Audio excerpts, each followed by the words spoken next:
Welcome back to Freedom Friday with Carl Gallups, 1330 WEBY. Carl speaks with ontological certitude and theological indubitableness. For you liberals out there, this means that Carl knows who he is and that he is unashamed to be on a first-name basis with God. Now, here's Carl Gallups. Now, here's Carl Gallups. I can't even say it like that. I can't even say the word indubitably. I guess I can say it. Is that how you say it? I don't know. You look at me shrugging your shoulders. I know I can't spell it. I know I can't spell the word, but I do appreciate Bradley Jensen introducing me with such magnanimous accolades and with such alacrity. See, I do know some big words. But anyway, folks, listen, of course, you're listening to Freedom Friday with Carl Gallups, and Mallory Bardwell is your world-famous producer. And I'm going to bring Mike Shoesmith on. Before I do, I want to thank Mike Bates, though, for filling in for me last Friday. I was just in his office, and he said, "How come you didn't thank me?" No, actually, he didn't say that. I'm kidding. He did not say that. But you know, I have it written right here in my crib notes to make sure that I thanked Mike Bates, and I didn't do it, so I'm doing it now because Mike is a dear friend of mine. He's a great guy. He owns and manages the radio station, but even if he didn't, I mean, we would be friends forever. He's such a great guy. But he's a brilliant guy. He's the only guy I know that come in and do a 2-hour show with no notes, just sit down behind a microphone and go, and actually know what he's talking about and pull references, and he's and keeps people entertained and going for 2 solid hours. The guy's magnificent. So I was so honored that he was able to sit in for me. But I'm telling you, so I've got Mike Shoesmith, and I've got Mike Bates, and then there's Mike Zulo, and then there's Mike Mashburn that I'm on every Thursday with. I've got all these Mikes around me, and so Michael Shoesmith, all these Michaels around me, but Michael is a Hebrew word, Michael, which means man of God. So God has made sure that he's put a lot of men of God around me. I don't know if that means that I need that much spiritual help or if I'm just that special. What do you think, Mike? Well, maybe we all need the help. I don't know. Maybe you're like a one-man army helping all the Michaels out there. Don't forget about Michael Koren, by the way. Oh, that's right, Michael Koren. And I mean, gosh, I'm surrounded by all these Michaels who are very important people in my life. So that's amazing. Yeah, Michael Koren, big broadcaster, media star in Canada. He's kind of like the who did we say he was like? Kind of like the Bill O'Reilly of Canada, maybe, or except more conservative than Bill O'Reilly. I would say more conservative, more even-tempered, more in control of himself. But he's got the same kind of name and clout that Bill O'Reilly has in America. He has in Canada. You could say that. But he's a big fan of yours now. So there you go. You got a huge. If you could start a Michael fan club, it would be huge. I know. If every one of my Michaels would give $5, I'd be rich.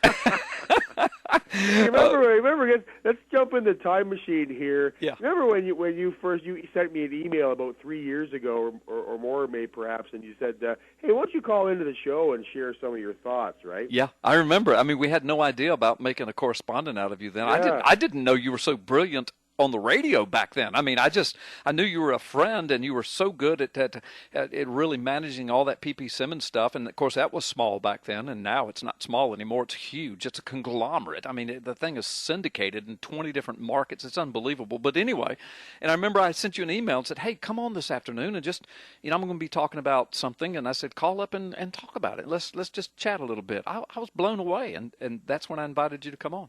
At the time, I was a paid professional writer for an advertising company in California. Yep, I remember that.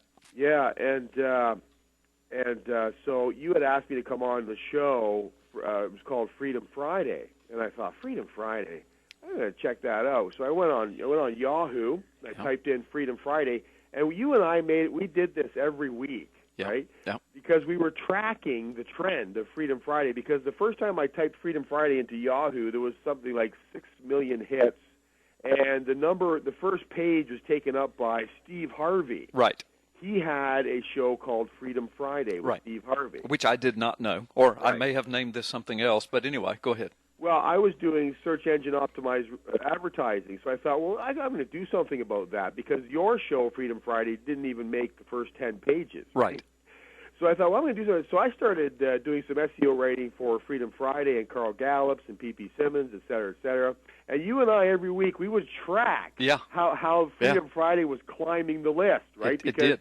The the way Google and Yahoo work rankings is through popularity via a link back. That's right. Called. That's right. So if someone on a blog or a website somewhere links back to your website, the number of those backlinks counts as popularity marks for Google and Yahoo. So that's where the page rankings on search engine results, that's how they work. Right. Now, you need to be careful. You're giving away Google secrets, and somebody might have to kill you for that. Yeah, I don't know. I mean, it's not really a secret. People in the business, they know all about it. It's a fair system, really. Yes. No, it is. It is. All right, but so go anyway, ahead. But we were tracking that, right? We were going, okay, Carl, we would open every show. Every time I would call in, we would open with, okay, where's Freedom Friday compared with? And we had this contest going with Harvey, right? Right, I remember. And so I thought, and then eventually you, Freedom Friday, passed Steve Harvey and made it to number one. I think the most we were looking at was 30 million possible website hits. Right. And now the show is listed in the top 20 in the nation on TopTalkRadio.com. Yeah, well, I thought just for kicks and giggles, because we haven't done this in a year and a half now. We haven't done this. So I thought, well, check this out this morning. Oh, no. So on Yahoo, Freedom Friday, this is not Freedom Friday with Carl Gallups. Right, or Freedom Friday Radio. It's just two words, Freedom and Friday, right? Right. I typed those into Yahoo this morning, and out of a possible 57,200,000 hits, Freedom Friday with Carl Gallups is number 3. Yeah. But if you go to Google, the results are 118 million results, and Freedom Friday with Carl Gallups is number 1. Yeah.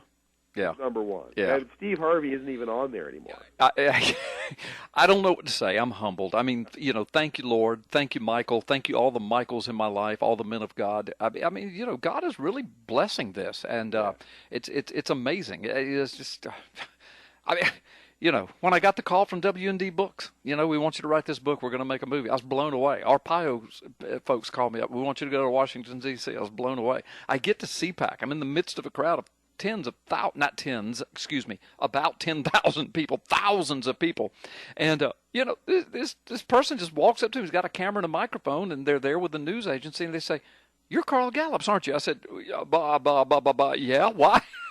"We want to do an interview with you. We know who you are from P.P. Simmons, Freedom Friday. We know who you are." I said, "Oh, my gosh, this is unbelievable. It's amazing." And now the radio station owner of the Megaplex there in your neck of the woods, they have had to widen the web stream because the website kept crashing because people from all over the world are listening right now to Freedom Friday and Carl Gallups. And I praise God for that. And to our listeners, thank you for making us number 1 on Google and top 20 on Top Talk Radio, et cetera, et cetera. Thank you. We love you for it. Thank you. And the reason people love this show so much is because we expose so much fraud, not just in government, but in science. Yeah, and theology. Yeah. And theology. Yeah, we do. I mean, we cover the whole gamut. But go ahead. I think you're going somewhere with this. The latest fraud here out of the science community, it's a bit of a chuckle, and it would be more hilarious if it wasn't so sad, really. This was on CBS. I noticed this the other day. A new study is out, published by The New Scientist. Wait, a new study is what? Out. How do you say that? I can't even say it. Out. A new study is out in a boat. Anyway, go ahead. Go ahead, you Canadian. Somebody ridiculed me for saying the word Italian. Italian. When I was talking with Mike Bates last week, I said, the new pope, his father is Italian. Italian, yeah. Somebody emailed me and said, look, it's not Italian, it's Italian. Italian. And I said, look, if you ever come to Canada, especially places like Newfoundland, you better bring an interpreter. Yeah, I'm telling you. Well, it's the same way along the Gulf Coast. Of course, we broadcast, as you just said, to the whole world, and we've got a huge national audience. But I've got a pretty southern accent and dialect, and the Gulf Coast is pretty southern, and we speak a whole different way than you do. So it's just funny listening to you. But go ahead. Some new evidence is out. Well, this is really, it's funny if it wasn't so sad. Researchers recently discovered, according to this article, that birds have, over the course of time, Carl, evolved into having shorter wings. Why? In order to avoid being hit by cars. Oh, no, Mike. Please tell me that's not in a science journal. Well, according to The New Scientist... it's in New Scientist? It's in New Scientist. Oh, my gosh. I don't know. They're on a bit of the fringe there, but an estimated 80 million birds lose their lives every year to traffic incidents. Yeah. So they just decided to grow shorter wings. Well, you don't get. Here's the fraud. Here's the fraud. The fraud is in the title. This is more of that welfare science. Welfare science. Yeah, go ahead. The fraud is in the title though, because the title is birds evolved shorter wings to avoid cars. Now, Right. Isn't that a dogmatic statement? Yeah, well, that's a dogmatic statement. There's Birds no may have. No, birds It's evolve. possible. Yeah. It's birds have evolved shorter wings to avoid cars. Right. That's the statement. Okay, that's the title. Okay, go ahead. That's the fraud. The fraud is in the title because, they're saying that, these birds have evolved shorter wings, and one scientist may have found out the reason why, according to this article. Charles Brown of the University of Tulsa has been studying cliff swallows for 30 years, examining specimens captured in nets and the ones died on the street. And through his research, he claims that a distinct difference between the length of the wings of the birds killed by motorists and the wingspan of those caught in the nets. Now, the truth of the matter does not come until the very last paragraph. Well, hurry up and tell us, because Mallory and I have our eyebrows cocked. We're kind of wondering where this is. New scientists, they learned from Brown that, now here comes the actual science, Right. learned them from Brown that unseasonable cold in May of 1996 right. may have affected the growth of the birds in addition to killing off a significant percentage of the area. So there's two things going on here. One is there's a loss here. Uh-huh. There's a loss. Uh-huh. There's nothing new here. They've lost something. Right. The other is this is a result of global cooling. Right, and that's right. And losing something is the opposite of evolution. It's devolution. It's devolution, Yeah. which is the opposite of evolution. Oh my gosh, Mike! Listen, we got to take a break, and when we come back, we're going to continue with this. And I know you've got some other good stuff, but Sure. Thanks for bringing that and exposing that fraud. When we come back on the other side of the break, I'm going to chat with you a little more about that. Okay? But I want to ask you. There's some big stuff in the news. Iran and North Korea. North Korea's going crazy. Iran's still going crazy, and I think you've made some connections there between them, and I want you to tell us about it. But before you do, I just got to talk about these bird wings just one more second. So, but wouldn't the evolutionists say that rather than devolution, they would just say it's a case of adaptation? In other words, they're adapting. But I mean, they want so badly, Mike. They want so badly to point to something and say, see, we actually see evolution happening before our eyes, that they get pure ridiculous with it. And it's always a net loss of ability, a net loss of something that helps them adapt. We covered I've taken a lot of heat over my comments about desert turtles, Right. the desert tortoise recently. They're saying because the desert tortoise here is better underwater. Well, that's just evidence that it comes from an Eden-type environment. That when God created the animals and et cetera, there was no desert. Right. It was an Eden environment. The whole earth was paradise. Right. So the desert tortoise here's better underwater. It gives us evidence that yes, the flood story is true and the Bible is true, and et cetera, et cetera. They're saying, wow, why would God create a desert tortoise to hear better underwater? Your God is an idiot. Well, the desert tortoise has adapted behaviorally to the desert, and it has lost certain abilities. So these are all examples of devolution and adaptation. Right. People adapt. People adapt. There are people who climb Mount Everest for a living, Right. who don't need supplemental oxygen. Right. You and I could never do that. No. You and I couldn't do that, but there are many people who can. Right.